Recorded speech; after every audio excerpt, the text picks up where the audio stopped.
यह कहानी शुरू होती है देवगढ़ से, एक ऐसा पहाड़ी गांव जो घने देवदार के जंगलों और नीले झरनों के बीच छिपे किसी रहस्य की तरह सांस लेता था। गांव इतना खूबसूरत था कि लगता जैसे किसी चित्रकार ने उसे अपने सपनों के रंगों से बनाया हो। सुबह की पहली किरण जब बर्फीली चोटियों से उतरकर घरों की छतों पर पड़ती थी, तो पूरा गांव सोने की तरह चमक उठता। किसान हल उठाए खेतों की ओर निकल पड़ते, औरतें घड़ों में झरने का पानी भरने जाते, बच्चों की किलकारियां गलियों में गूंज उठती थी और हवा में मिट्टी, धूप और बरगद के पत्तों की मधुर खुशबू तैर रही होती थी। गांव के बीचों बीच महादेव का एक प्राचीन मंदिर था, जहां हर शाम दीप जलाए जाते थे, भजन गाए जाते थे और घंटियों की ध्वनि पूरे गांव को पवित्र बना देती थी। इस मंदिर के साथ-साथ गांव पर 60 वर्षीय, कठोर, चालाक और प्रभावशाली व्यक्ति गोपीनाथ सिंह का शासन था। उनके फैसले गांव का कानून थे। लेकिन इस शांत और सुंदर गांव की सतह के नीचे कुछ ऐसा छिपा था, जो एक दिन देवगढ़ की सारी शांति को खून के रंग में रंग दिया। देवगढ़ के बाहरी इलाके में एक पुरानी जेल थी, जिसकी दीवारें जर्जर और सलाखें जंग खा रही थी। अपराध तो कम ही होते थे, लेकिन यह जेल गांव के डर का प्रतीक थी। कहानी 3 बहनों अंजलि, सुहानी और रीना से शुरू होती है। माता-पिता के निधन के बाद वे तीनों अकेली थीं, लेकिन उन्होंने एक दूसरे का साथ दिया।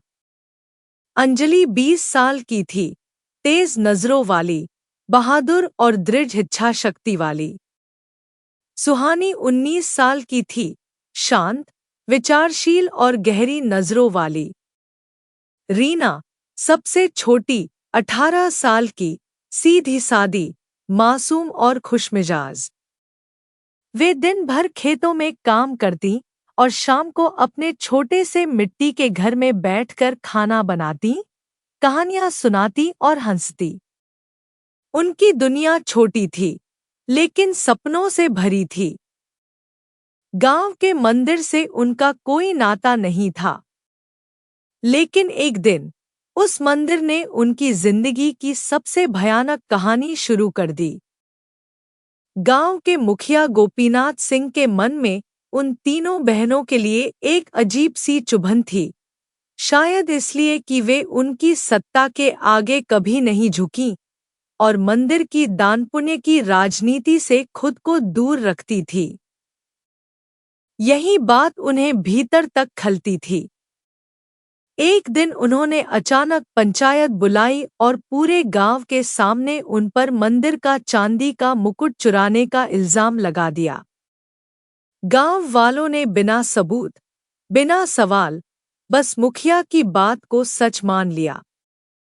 उसी शाम अंजलि, सुहानी और रीना को बांधकर गांव की पुरानी जेल में डाल दिया गया। वे बार-बार कहती रहीं, हम निर्दोष हैं, लेकिन किसी ने उनकी आवाज नहीं सुनी। जेल की देखरेख करती थी सरोजा देवी, एक सख्त मगर न्यायप्रिय महिला। उसके चेहरे की कठोरता के पीछे एक दयालु दिल था। उसे भीतर ही भीतर यकीन था कि ये तीनों निर्दोष हैं। वह उन्हें कैदियों की तरह नहीं, अपनी बेटियों की तरह मानती थी। सुबह नाश्ता, दोपहर का खाना और शाम को गरम चाय, यह उसका रोज का नियम था। जेल का आंगन छोटा था, लेकिन सरोजा उन्हें वहां टहलने की आजादी देती थी। सब कुछ धीरे-धीरे सामान्य लगने लगा था। लेकिन कुछ ही हफ्तों बाद सरोजा का तबादला हो गया और उसकी जगह आया बालकिशन, एक अधेड़ उम्र का आदमी, जिसकी आंखों में लालच, चेहरे पर क्रूरता और चाल में दरिंदगी झलकती थी। उसके आते ही जेल की दीवारों में एक नया अंधेरा उतर आया। जब बालकिशन पहली बार जेल में दाखिल हुआ और उन तीनों बहनों को देखा, उसकी नज़र कुछ पल के लिए ठिठक गई। वह नज़र, जो इंसान नहीं, शिकारी की थी। उसके चेहरे पर एक नीच मुस्कान उभरी, और उसी क्षण से देवगढ़ की उस जेल पर अंधकार का साया छा गया। रातें लंबी और भयावह हो गईं। जब गांव नींद में डूबा होता, बालकिशन धीरे से जेल का ताला खोलता, भारी कदमों से कोठरी में घुसता, और शुरू होता उसका हवस भरा खेल। वह लड़कियों की चीखें अपने हाथों से दबा देता, उनकी बेपसी पर हंसता, और उनकी आत्मा को कुचल डालता। अंजलि विरोध करती तो उसे थप्पड़ों से चुप करा दिया जाता। सुहानी की आंखों से बहते आंसू सिर्फ दीवारें सुनती। रीना हर रात कांपती, जैसे मौत दरवाजे के बाहर खड़ी हो। कई रातों तक सहने के बाद अंजलि के भीतर आग भड़क उठी। उसने फुसफुसा कर कहा, अब या तो हम मरेंगे, या वो। उस रात, जब बालकिशन हमेशा की तरह अपनी हवसी मुस्कान लिए कोठरी में दाखिल हुआ, हवा में एक अजीब सन्नाटा था, जैसे दीवारें भी किसी तूफान का इंतजार कर रही हों। जैसे ही वह अंजलि के करीब आया, उसने अचानक अपनी चादर के नीचे से लोहे का कांटा निकाला और पूरी ताकत से उसकी आंख में घोंप दिया। बालकिशन दर्द से चीखा, उसकी चीख जेल की दीवारों से टकराकर गूंज उठी।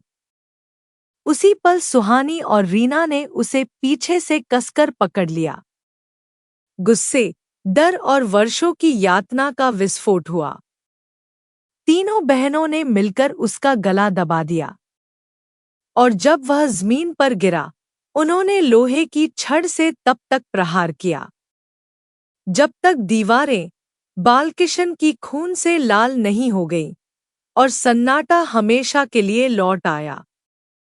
सुबह, जब पहरेदार ने दरवाजा खोला, अंदर सिर्फ खून की गंध, टूटी सांसों की गूंज और तीनों की ठंडी नजरें थी।